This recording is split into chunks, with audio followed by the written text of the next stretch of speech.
Fala humanos, como estão vocês, meus queridos? É o seguinte, a gente já entra aqui no reino plante, reino vegetal, tá? E é o primeiro filo que a gente vai estudar aqui, é o filo das briófitas, tá? Anota no seu caderno as informações, deixa eu só baixar meu retorno aqui que está muito alto.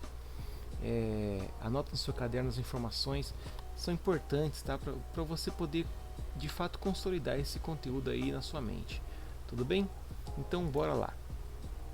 Eu gosto muito de colocar essas informações do significado do nome, porque salva a gente algumas vezes. Então tenta memorizar isso, tá bom? Briófitas, o nome vem do grego, tá? Brion, que significa musgo, e phyton, planta. Então é a planta musgo. Você muito possivelmente já viu musgo nos lugares, né? Principalmente em lugares úmidos. Se você prestar atenção, sempre são lugares muito úmidos, né? As briófitas são pequenas plantas avasculares. O que quer dizer? Já eu volto nisso aí. Que vivem geralmente em ambientes úmidos, formando tapetes verdes sobre pedras e troncos de árvores ou nos barrancos.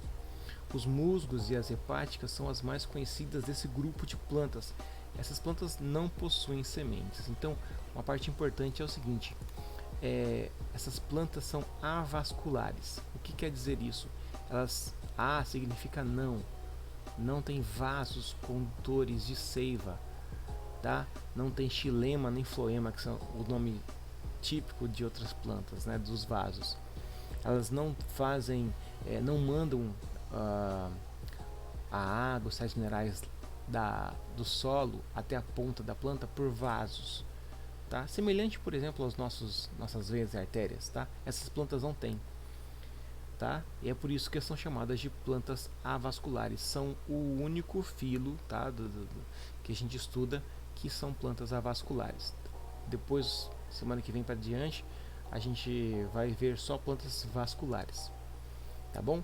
Quais são os representantes mais conhecidos? São os musgos e as hepáticas, tá? Essas hepáticas aqui geralmente vendem nas floriculturas como plantas ornamentais, né? Musgos você já deve ter visto em cascas de árvores, naquela quininha lá da sua casa que pega bastante, que cai, que chuva, né? E fica lá aquele musgo lá verde na parede, né?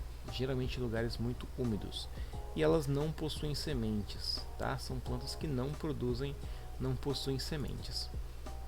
Interessante você, é, é importante você notar que o corpo do musgo é formado basicamente de três partes. Olha só: rizoides, cauloide e filoide, tá? É semelhante à raiz, ao caule e às folhas de uma planta convencional. Só que por que tem esse nome? Porque elas não possuem vasos condutores de seiva. Então não é realmente a mesma coisa, tá? Tem estruturas muito semelhantes, muito parecidas, mas não tem vasos condutores, então não são a mesma coisa. Por isso que a estrutura lá que fica absorvendo água e minerais é chamada de rizoide, ou a parte da haste, né, é o cauloide, e a parte onde tem estruturas mesmo clorofiladas, né, capaz de fazer a fotossíntese, que seria mais ou menos a folha da planta. Beleza? Os ciclos de vida. Essa é a parte que talvez o pessoal tenha aí mais dificuldade, mas eu resumi bastante. Talvez você consiga até entender mais fácil isso aqui. Tá? Existe nas briófitas a chamada alternância de gerações. Existe uma fase na vida dessa planta que ela é gametofítica, tá? Ela só faz gametas, e que é haploide, tá? E muito desenvolvida. Esse momento da planta é chamado de gametófito, tá? Ele é bem desenvolvido, geralmente é a fase mais duradoura da planta, tá bom? É a fase gametofítica, tá? Ou gametófito da planta. Ela é haploide. O que significa que ela é haploide? Ela só tem um conjunto de cromossomos, não tem dois. Por exemplo, recebeu do pai e da mãe, sabe? Obviamente que a planta não tem pai e mãe, né? Mas no nosso caso, a gente é diploide, a gente recebeu um conjunto do pai e outro da mãe, formou o seu conjunto de cromossomos, aí é chamado de diploide. Nesse caso, nesse momento, a planta é haploide, tá? E a outra fase é chamada de esporofítica, né? Ela forma esporos. E essa fase é diploide, ela é mais curta, ela só existe em alguns períodos só. Tá? A fase esporofítica cresce sobre a gametofítica e depende dela. Então olha só, eu coloquei uma foto aqui. Isso aqui é o musgo que a gente geralmente encontra fixado nos muros, nas árvores, tá bom? É a fase do gametófito, tá? Ela é uma fase haploide. Basicamente, num período de reprodução, ela vai formar aqui, ela vai ter lá uma estrutura de reprodução e vai produzir uma célulazinha. Essa célula vai ser fecundada, o esporo vai ser fecundado, vai criar aqui em cima dele, né, uma estrutura que vai liberar esporos para o ar. Esses esporos vai cair aqui no chão, vai crescer bonitinho, né, vai de novo formar uma estrutura, vai ser fecundado, né, forma esse esporo que é uma fase 2N, né, porque foi fecundado, ó. Então recebeu do pai e da mãe, né, entre aspas, obviamente, recebeu isso aqui, ó. Aqui tem um sinal de macho, tá, e de fêmea, então é mais fácil de entender. Jogou lá, fecundou essa região, cresce o esporófito em cima, que é diploide, ele libera esporos, os esporos caem no chão, esse esporinho vai crescer na plantinha de novo no gametófito, e eu já estou falando a terceira vez o que está acontecendo. Tá bom? Então, os esporos caem no chão, a plantinha cresce, na hora da reprodução, né, elas vão liberar uma estrutura, né, que é o esporo, ele de novo cresce, cai no chão, cresce, né?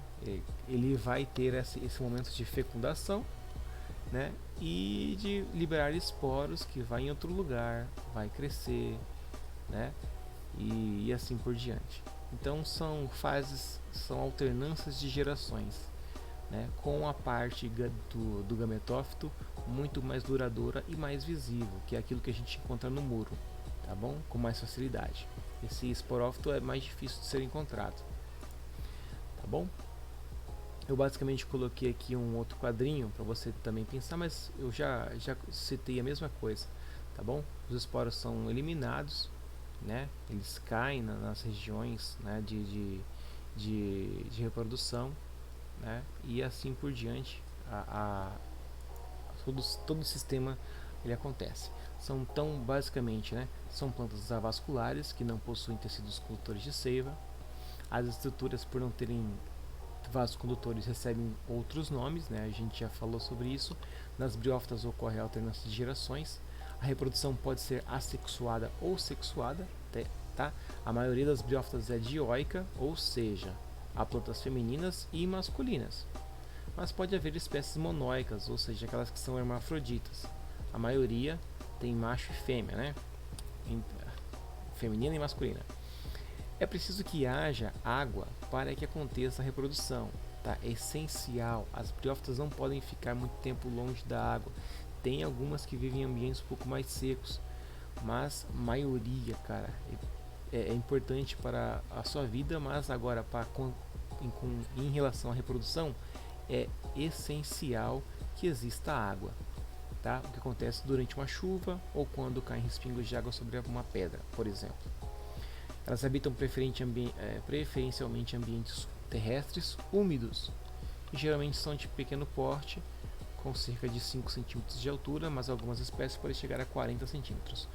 Então olha só, você compara aí com uma árvore que pode, sei lá, medir 5 metros, uma árvore comum, né? 5, 3 metros, ela tem 40 centímetros. Tá? Elas não podem passar disso porque elas não têm vasos condutores de seiva. A água da terra não chega com facilidade na ponta, tá? Tem que vencer a gravidade, por isso que essas plantas são muito pequenininhas, tá ok? Meus queridos, por hoje é só. Qualquer coisa, dúvida, você pode me chamar no WhatsApp, a gente conversa melhor. É isso aí, valeu, falou e fui!